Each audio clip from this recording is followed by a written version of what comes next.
एक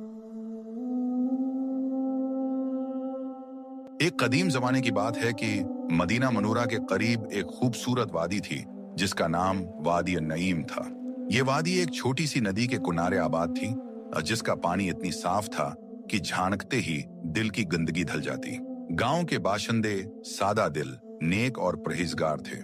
वहां के लोग सुबह सेहरी की इजान के साथ ही उठते, फज्र की नमाज अदा करते और फिर अपने रोजमर्रा के कामों में लग जाते। और इसी गांव में एक नौजवान शख्स रहता था जिसका नाम हसन था। हुसन का बाप एक फकीर मगर नेक शख्स था जो गांव के बच्चों को कुरान पाक पढ़ाता था। उसकी वालिदा घर के काम संभालती और दूसरों की खिदमत करती रहती।